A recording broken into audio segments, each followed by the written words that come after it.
Oh my goodness, guys. When I tell you this movie, Overcomer, was so inspirational and motivational, I am not even kidding. I am so glad that my husband surprised me with a ticket to go see this movie. Now, this movie actually came out, I believe, August 23rd, but I actually saw it on the 25th. Yes. When I tell you that this movie was so good, and let me just say, this is a tearjerker. This movie is a tearjerker. When I tell you that everybody in this movie theater, it was packed. The movie theater was packed. Everybody, it was a lot of people in here to see this movie. Men and all of that. And when I tell you, even the men were crying back behind this movie, I'm not joking. And it's not like one of those cries where you're just completely sad, but the movie definitely takes you on a roller coaster and you have a combination of feelings that you're feeling. And it's just constant reminders of how to have faith, even when it may not look like you should have faith. We need to hold on to our faith. I really enjoyed this film. Now, the producers behind Overcomers are these guys known as, they're actually brothers, real life brothers. They are called the Kendrick brothers, named Alex and Steven. They are also the masterminds behind this other movie that I really enjoyed, which is also a faith-based movie. It is called The War Room. Now, that came out a few years back, and I really enjoyed that. Yeah, so if you have not checked out The War Room or you never heard of it, please put that on your to-do list as far as movies are concerned that you need to watch. So actually, one of the brothers, Alex, and he's actually a basketball coach at this high school. So, yeah, you have him, and then so I was familiar with that face. It's a lot of newcomers in this movie. New faces, fresh faces that I've never really seen before. At least I haven't.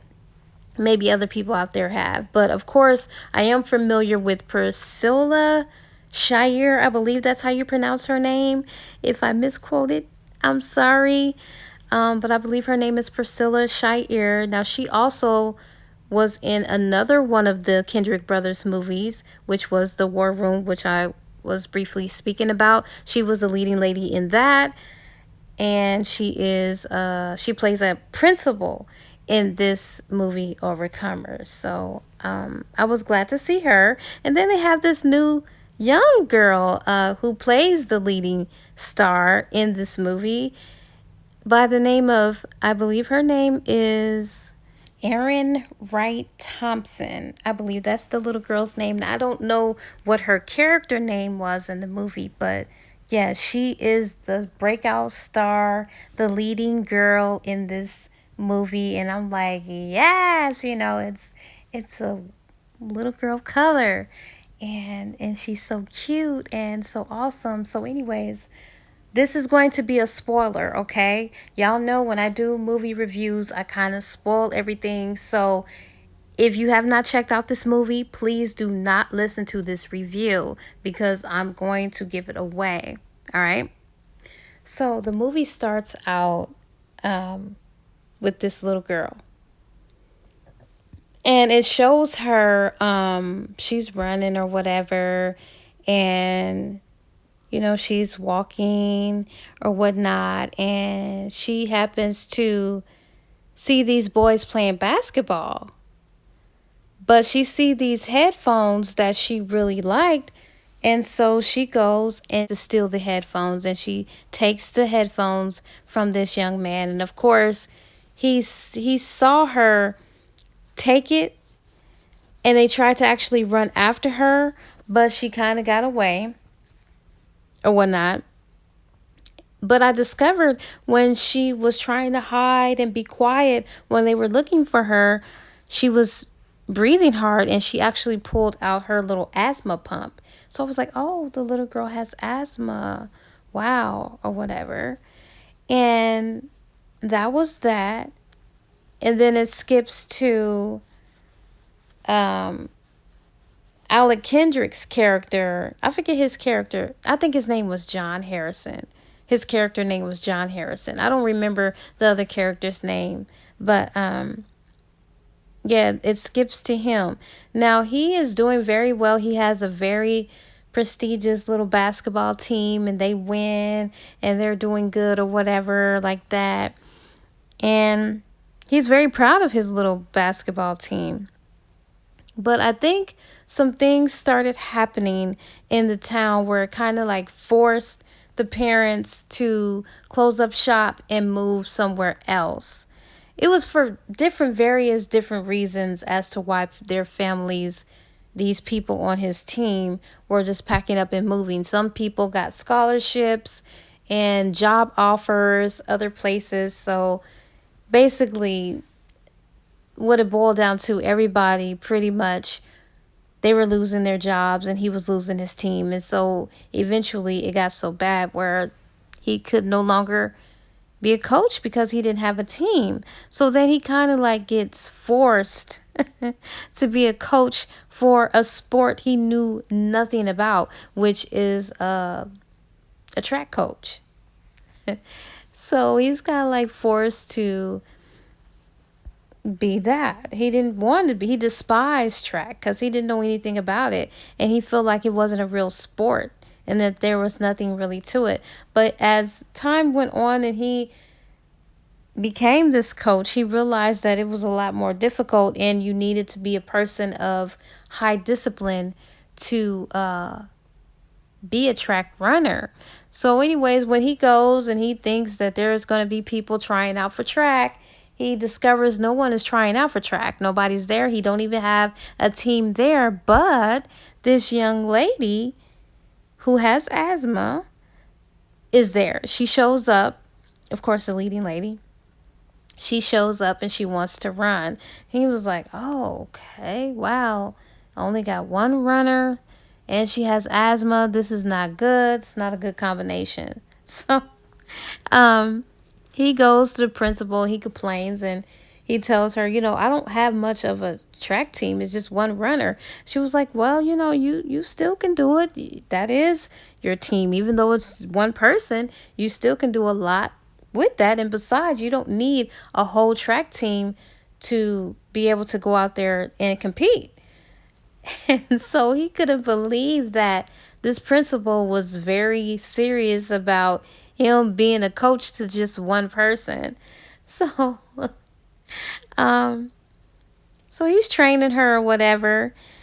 And although she loves running track, she could use some work. So he's trying to train her to get better. And now the reason why I believe that she loves track so much, I mean, basically it was genetics, because her father, the little girl, just to give a background of her, now she was raised by her grandmother because I believe her mother ended up dying. Was it in a car crash or to drugs? I can't really remember because I'm going off of memory here. But she ended up dying and her father ended up getting into drugs. Now, her father was a track star as well. He was a very great runner. He was doing good, but he started drinking, hanging with the wrong crowd, and then he eventually started doing drugs, and it was just all bad. He was just going down the wrong path until eventually he ended up getting so sick that he became diabetic. And with him being a diabetic, he lost his vision or whatever. So, and he knew that he had a child, but at that time, he was not ready to be a father. He didn't want that whole responsibility. And so instead of taking care of his responsibilities, he decided that he wanted drugs and the party lifestyle a lot more than being a father. So he kind of missed out on raising this little girl, whatever, and it just was all bad. So the little girl ended up being raised by her grandmother. Now, to her understanding, she thought that her father had died, using drugs, because that's what her grandmother told her. Her grandmother failed to tell her that actually he did not die. He just is on drugs really bad. So I felt like that was wrong. I guess the grandmother was calling herself protecting the little girl. She didn't want her little girl, well, not her little girl, but she didn't want her granddaughter being influenced by a wrong influence, if you will. So I think that's why she never told her granddaughter the truth about her father.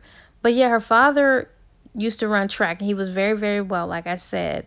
And I believe the reason why the little girl goes around stealing, is symbolically, I think that she feels like something was stolen from her. Like her childhood was stolen and taken away. So symbolically, it kind of like paralleled into her having this obsession with stealing. She felt like something was taken away from me, stolen from me. I don't have my mother. I don't have my father. My father's gone away. So you see how that kind of parallels? She wants to steal. And I think that's why she loves stealing so much, because she felt like she was stolen from. So anyways,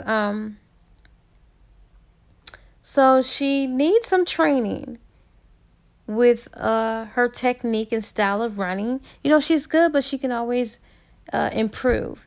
And the coach, he himself had to learn the whole technique of running and being what it takes to be a track star and all of that. And after him running himself and trying to do those laps himself, he realized how hard of a skill and a sport that this actually is. He can't even keep up and do it. So he's growing to have a great deal of respect for track runners. So now that he understands how complex it really is to be disciplined enough to run. So I love that. And this is where it unfolds, where it gets down to the root of everything, the message of everything, the journey that begins to unfold for him. He began like this, and I love how they use this particular sport with track. You have to train. It's very vigorous training that you have to go through. It's a process. I love the concept of running in a race, which is kind of like how we are as Christians when we're running in a race. I loved how they used that analogy to get us to understand the whole concept of faith, because we're all running in a faith race, or we're having this faith walk, and this is where it unfolds for him. So for him, he can't understand. And mind you, a lot of things is happening in this coach's life. He lost his team. He lost being a coach at a sport that he really enjoyed doing. Also, he was getting cut pays from his job, and he really was having a hard time. And he actually had a breakdown because he couldn't understand why he just couldn't coach.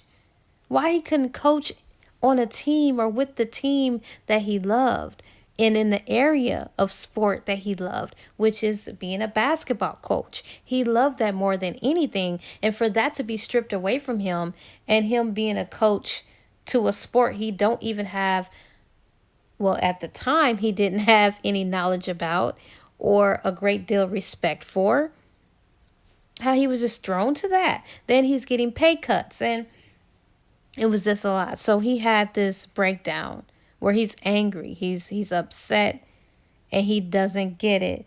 But what he will realize as time go on, more and more and more, this is a setup for God to teach him something bigger. It's not the sport itself, but it's the message behind, or the things behind the scene that God was trying to teach him.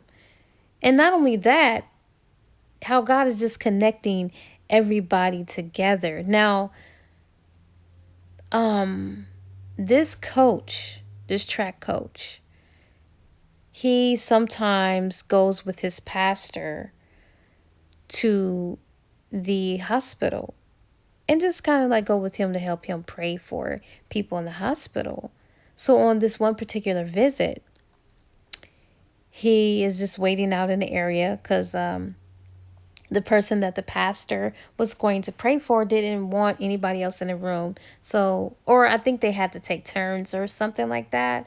So he was out waiting or whatever. And I believe somehow, some way, as he was out there waiting, he happened to trip and fall into this patient room. Now, it's very interesting because the patient room that he stumbled into is actually the little girl that he's training, the little track star.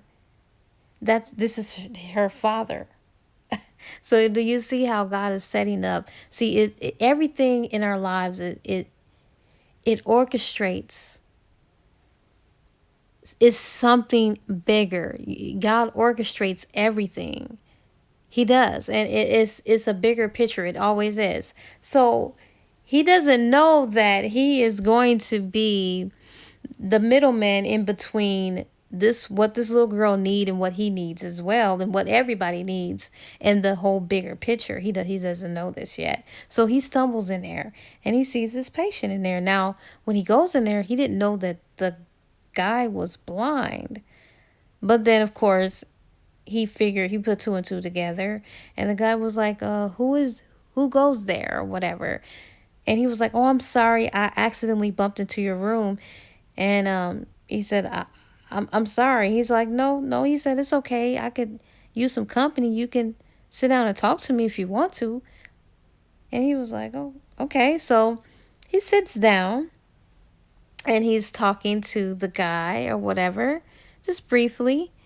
And he asked him who he is or whatever. And he was like, well, he was asking him what he was doing there. He was like, I was here with my pastor to pray for someone, but I was just waiting in the hallway and just happened to stumble across you and come in here, stumble in here. And of course, the guy was like, okay. And of course, he was like, well, I don't really get too many visitors too often, so it's kind of great that you came in here and you're speaking with me. So they just chitter chatter. It's something very briefly. So anyway, the pastor comes in and say, oh, there you are, we gotta go if you want to see him, because closing hours are nearing. So if you want to see him, you have to go. So anyways, he tells the guy, well, it was great chatting with you or whatever. And of course, the blind guy, the little girl's father, he says, well, if you happen to come to the hospital, you can come by and say hi to me or whatever. And so he leaves. And so he goes and he's doing his little coaching thing or whatever with the little girl. But the little girl, like I told you, she has a really bad stealing problem. She just kept stealing things. And I was just wondering why this little girl was stealing things. And she had stolen so much that she had actually a big old box full of things. And also, she would just pull out her father's picture, and she was just very curious about her father. The little girl is just always looking at her father's picture or whatever, and I think her mother's picture, just to try to remember or try to get a sense of who he is or who he was or whatnot. So I can kind of tell that she is missing her father or whatever. And she is still getting coached, and she's trying to learn how to get better with her timing, going around those laps or whatever. And of course, it begins to get difficult because, I mean, although she loves running, but like I said, she's not all that great at running. But the more that she's practicing, this little girl is getting greater and greater. And of course, she's kind of like pushing herself beyond the limit just a little bit because she's having to pull out her inhaler or whatever. And of course, the coach is worried about her because, she has asthma and he's just concerned about her over exerting herself, and he don't want her to hurt or injure herself. So he's a little worried about her, but she's saying, no, I can handle it. I can handle it or whatever. So the more training that this little girl does, she's getting better and better with her time or whatever. So of course, she's running in a race and they have their first competition, and she doesn't win. She doesn't win, but she comes in at a nice little number. I think she was in the top 20, but she was wanting to be in the top 10, but this is her first go or whatever. So she's a little discouraged, a little disappointed by that, and feeling like, well, I'm not really doing any good, but she's good. She doesn't know it because practice makes perfect, and that's how we perfect ourselves, when we keep getting up and we keep trying. So anyways, they're still training or whatever. And the more he's training her, he's noticing how she's getting faster and faster, and she's getting better and better. And the more that she's training, the less that she has to use her inhaler. So she's beginning to get a little good. And what happens? Because I'm going off of memory.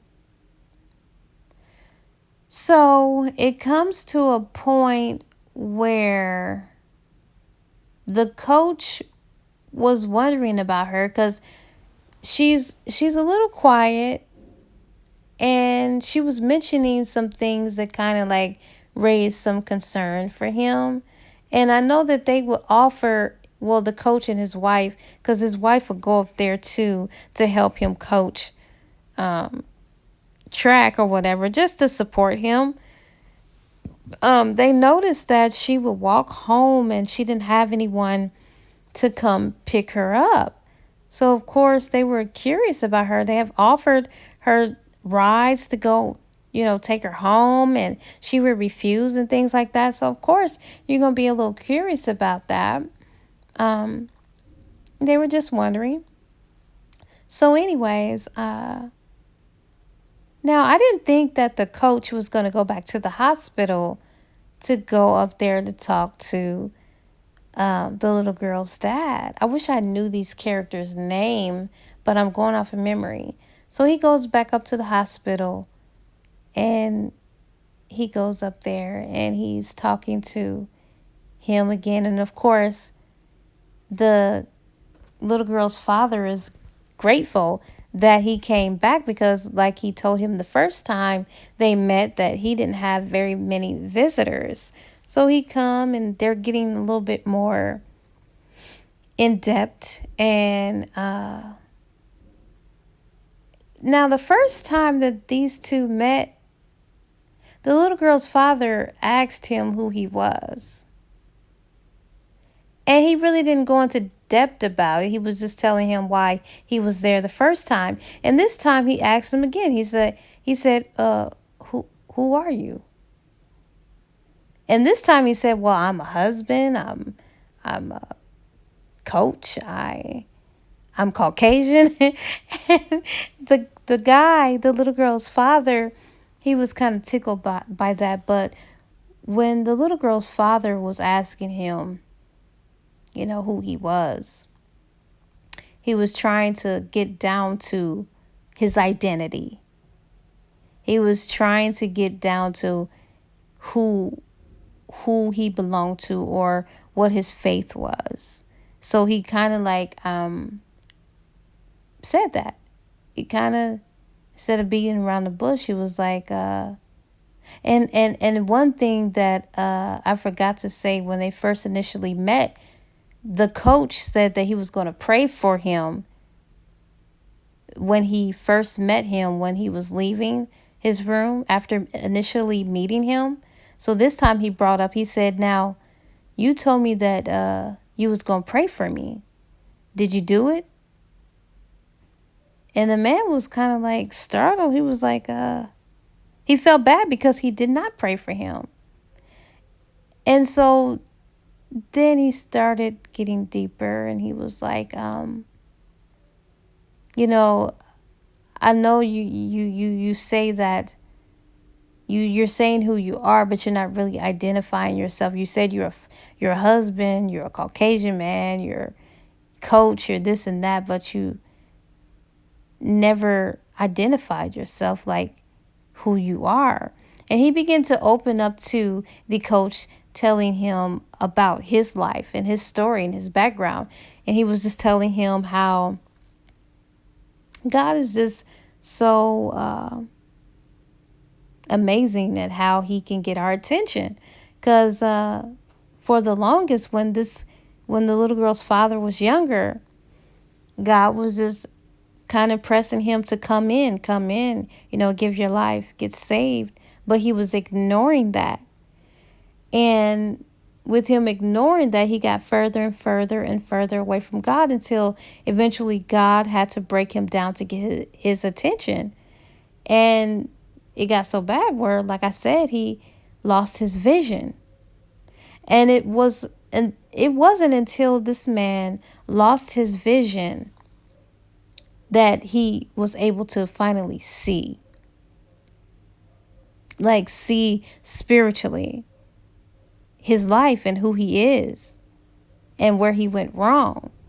He never took heed to God's voice until, like, God forced it. Well, he was put in a position to be forced to have to face all of the things that he was doing, the consequences that he was having to pay for because of the choices that he was making and choosing in his life. And he was just opening up to him. He was saying how he used to run track and how he used to love to run track, and how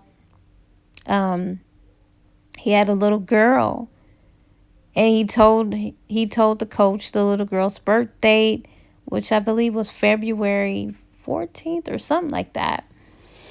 And just going into detail about how sorry he was and that he wasn't a great person back then.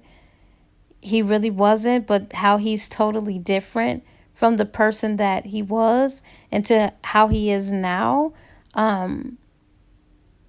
He just totally changed, and God changed his heart.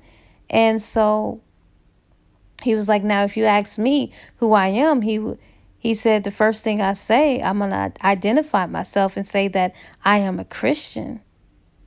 And the man was just listening to him. He was like, wow. Like, this is where it was hitting home for that coach, because he was like, man, I did say that I would pray for him. I did say how I was a coach, I was a husband, I was Caucasian, all this and that, and never, not one time, said that I was a Christian. And the little girl's father was trying to make a point to him that, you see, your priorities are all wrong. You said all those things that you were first, and then a Christian last. And the man, like the coach, felt so bad because it was so true. Like, he placed other things as a higher priority than God. And he was just starting to think about his own life. And he was just in tears because it was like, here this man who can't even see. And he's blind and he's sick and he's in his bed. How he has more wisdom and eyesight than his own natural eyesight. And it was like, it was just so, that was a tearjerker.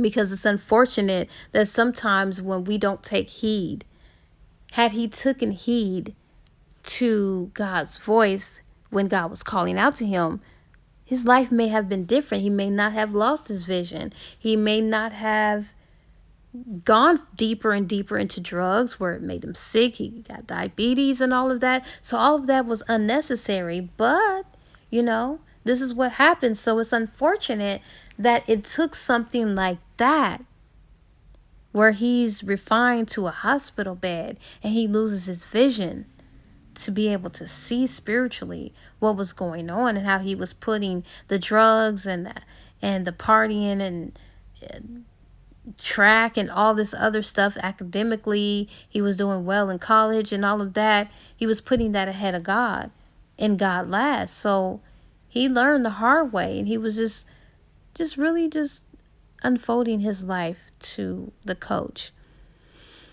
And so eventually what ended up happening is he started putting two and two together. And he started noticing things about the little girl that was so similar to the man in the hospital. So he ended up discovering that the little girl that he was training is the daughter of the patient that he was going to visit every so often. He was going up there to visit. And he presents this to the principal, and he asks the principal what should he do. And of course, the principal, she actually knew the background of this little girl. I think she was close friends. Yeah, she was close friends with the little girl's mother. So this was only a matter of time before, truth got out. So yeah, when the coach presented this to the principal already knew the background and story. So she didn't know what to tell him. She was just saying, look, you don't know that man. And he was like, oh yeah, I do. I know that he's nothing like the man that he used to be. He's totally changed. And I think that I should tell this little girl that I know her father. And she was just telling him basically, you need to be careful or whatever. But I will tell you this, if you do, because the coach was thinking about talking to the little girl's grandmother about all this. But the principal, because she knows them and the history, she advised the coach. She was like, if you want this little girl to meet her father, I advise you not to tell the grandmother. So he was like, oh, so basically she's kind of like the reason why this little girl doesn't know that her father is alive or whatever. So to make a long story short, he ended up telling the little girl that I know that you probably was told that your father died of drugs or whatever, but I actually been in communication with your father. I've been going up to the hospital to go see him or whatever. And she's in awe, like she can't believe it. Like she's kind of like in denial a little bit, and she's just in shock. I don't think she was in denial, but she's just in shock, and she couldn't believe it. So she tries to test the water. She goes home and she asks her grandmother, she says to her grandmother, how did you say my father died again? And of course her grandmother she was very irritated and agitated, and she was like, I didn't told you how your father died. You asked me this over and over so many times. I told you it's still the same. He died of a drug overdose. Now, you don't need to go down memory lane or think about him or whatever. And she was like, what you can do is tell me what you want to eat. So when the little girl still couldn't pull information or didn't receive information, as far as the truth on her father, she said, well, dang, I can't really trust her.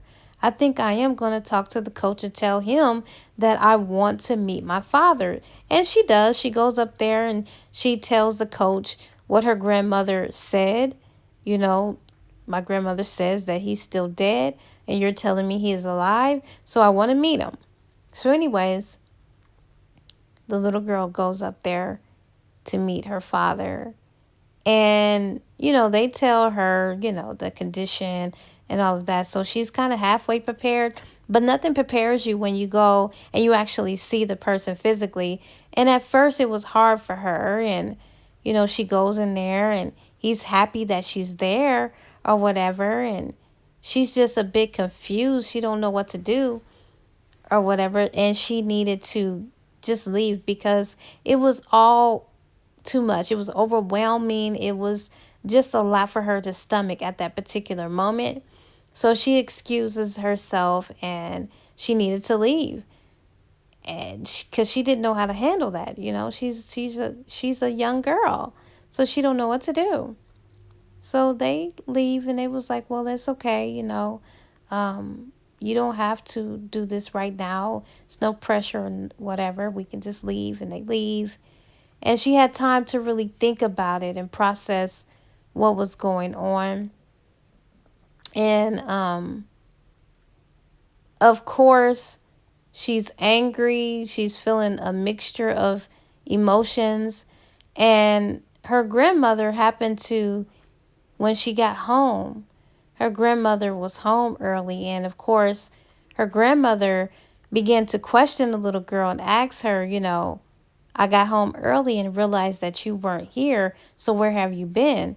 Of course, the little girl don't want to tell her where she really been. But then the little girl breaks down and tells her that she went up to see her father in the hospital and how she couldn't believe that her grandmother told her that he was dead when he's really not. And of course, the grandmother is angry. So she goes to the coach and tells him, I should press charges and stuff on you or sue you for getting mingled in and mixed in or meddling in my business with my granddaughter. And I don't want my granddaughter having nothing to do with that man. And they were trying to explain to the grandmother that he's nothing like his younger self. He's nothing like he used to be. He's totally different. But she didn't want to hear any of that. And she was just really angry. And of course, they felt bad because it's like they went over her head. So they didn't know what to do anymore. So they just prayed on the situation and asked God for guidance or whatever. And the little girl, she's still being coached by him, and she's practicing and she's running and she's gaining strength. Like she's actually getting stronger and better. She's doing better the more that she's practicing in training for these competitions. And when they have the competitions, she's actually moving up closer and closer and closer until eventually she does fall into the 10 category, because I think it's like 20, then 30. And so she fell into that 10 bracket, like the 10, what do you call it? Like the 10th person or whatever in track. It's been so long, but it's been so long since I ran track myself. I didn't forget how that goes. But anyways, yeah, so she's doing really good. And then she starts building her confidence up. She starts believing in herself or whatever. And she tells the coach, like, I want to go up and see him again. And so they was just asking her, are you sure or whatever? She was like, yeah, but this time, can it just be me and him? And it was like, well, sure. So she goes up there and it's just her and her father. And she's just sitting there and talking to him or whatever. And they're just getting acquainted. And she just asked him, she said, what happened? And he told her, that he got caught up in drugs and he got caught up in all the wrong things. And that's why he can't see. He lost his vision. And he's sick now and in the hospital, but he found God and he's a believer in God and all this and that. And he asked her for forgiveness. And at that particular moment, she didn't know how to process it. And she just needed some time. And she told him that, like, basically, she needed some time on that.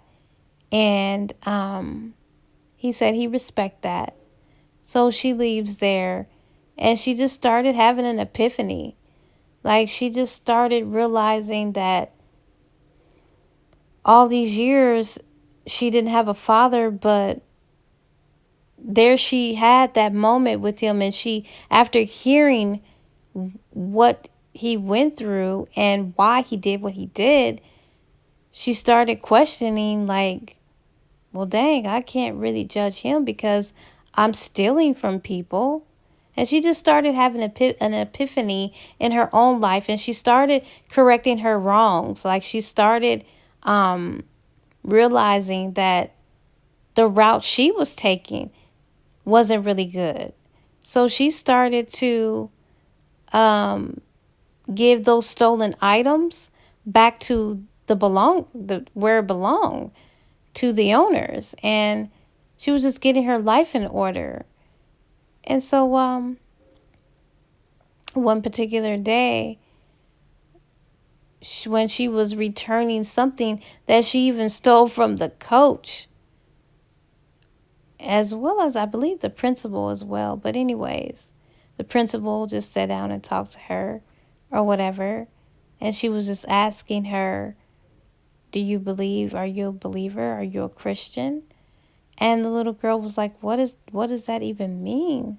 And so the was just telling her about Christ, how he died on the cross. And she even gave her scriptures to read. And of course, she gave her life to Christ by saying, and the little girl said, well, after she got saved, she was like, I want to know more. And she said, well, you can know more. And she told her what scriptures to read in the Bible. She goes home and start reading in the Bible, learning about God, asking for forgiveness, just correcting her wrongs and making them right, and allowing God to change her heart and forgive her. And she learned about God, and she come to know God for herself.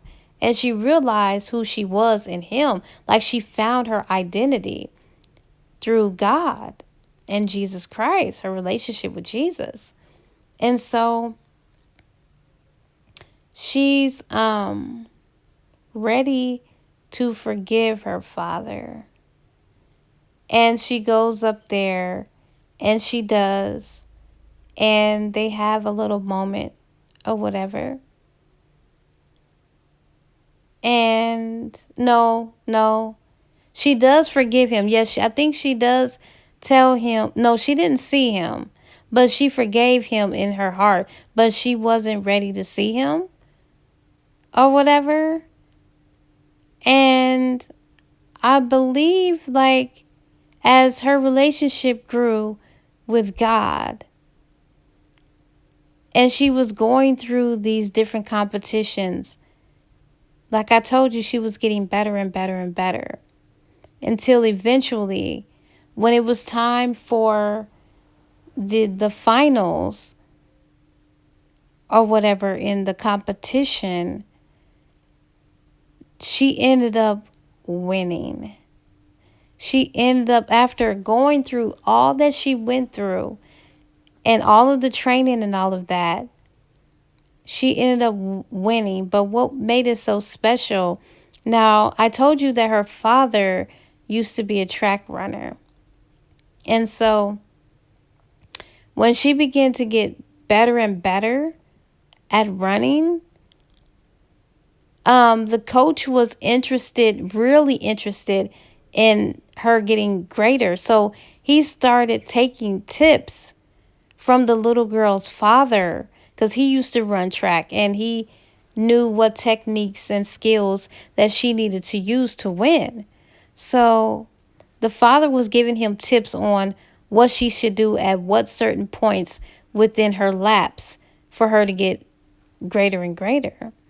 And so when it gets down to the finals, of course, her father can't be there to see his daughter, but the coach came up with an amazing idea. He was like, you kind of are going to be there what he did was have like the little girl have like this, what was it, an iPod or an M3P player or something where she could listen to the headphones, and in her headphones, she, instead of listening to music, she was listening to her father's voice. And when she was at this big competition,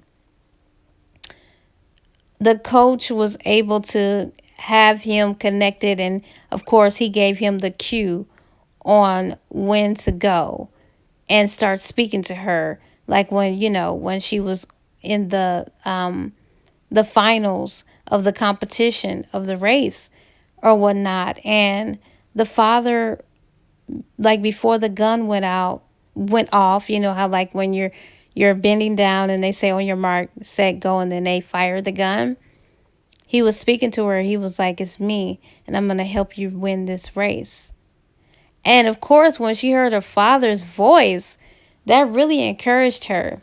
And he was just there coaching her through her run, and she was just run it. Man, this was so emotional because it was symbolic to how God, our relationship with God is when we're going through something difficult and we're in that final hour and we're just trying to press our way through a situation and just make it to the finishing line. This is where everybody just lost it. Like it was everybody just screaming up in their chairs, cheering her on, while this little girl was being instructed from her father on what to do to win this race. Now, was it easy? No, it was not. But he was coaching her on how to win this race.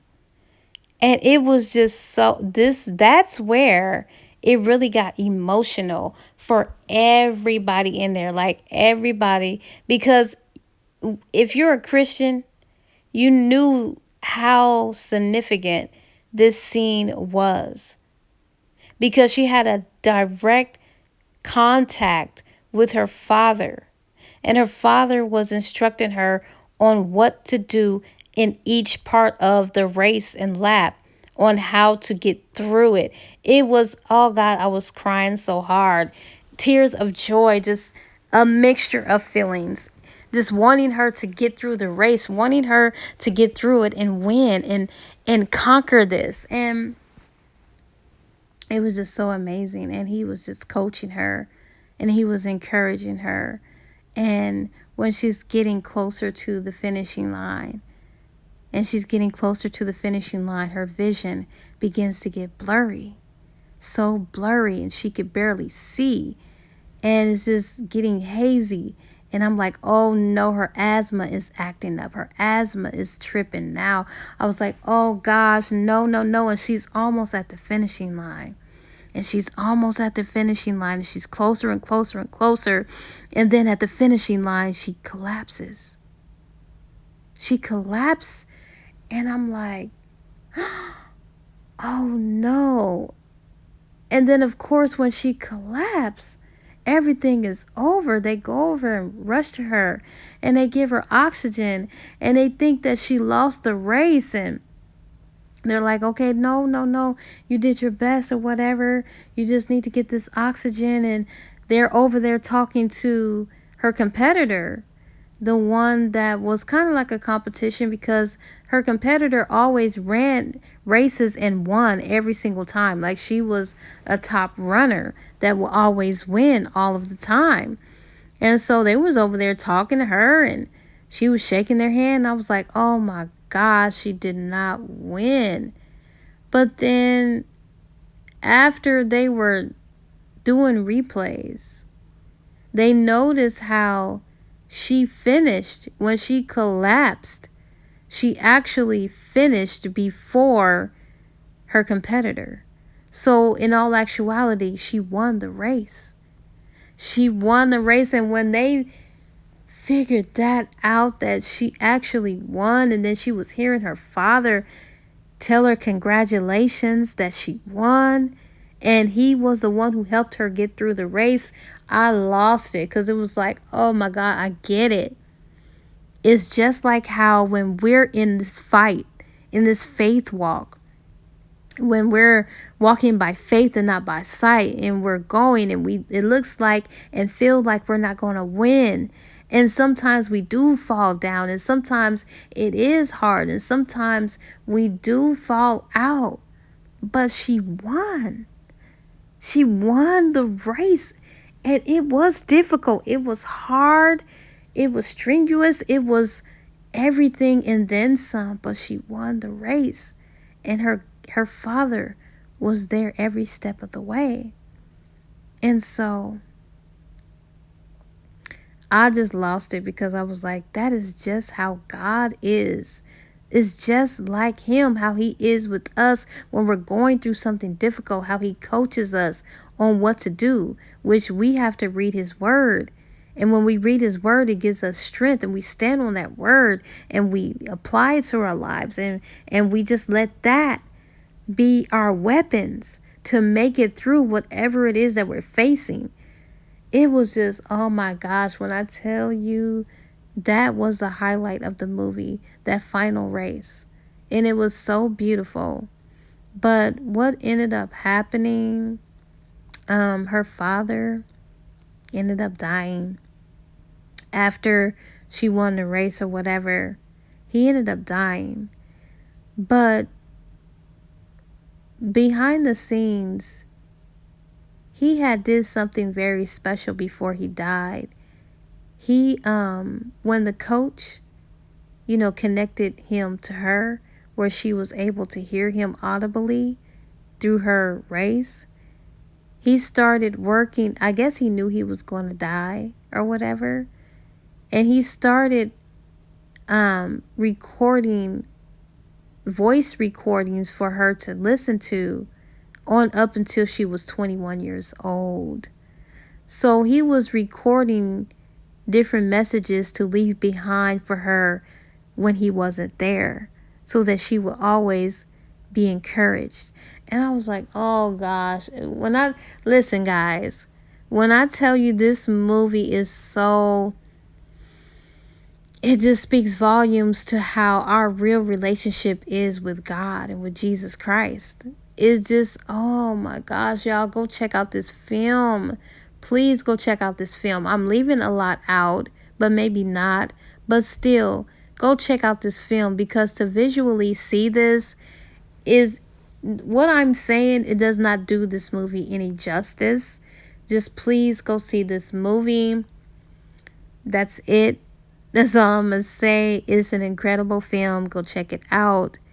And that is my review of Overcomer. We are overcomers, and we can get through this, and we can stand strong, and we can continue to run in this race, and we can fight, and we can get through it. And God is with us every step of the way. That's what I took away from this movie. God is with us every step of the way, coaching us on how to win. And we will win if we follow his instructions. She followed her, when that little girl was in that race, she was listening to everything her father was instructing in her ear on how to win. And with her following those instructions, it caused her to win. Even though she fainted and she passed out, she still won that race. Y'all, if this movie does not encourage you after you see it, I don't know what to tell you. This movie is so freaking good. Go check out Overcomer. And that's my review of Overcomer. It's a must-see. So you guys be blessed, and God bless. Bye-bye.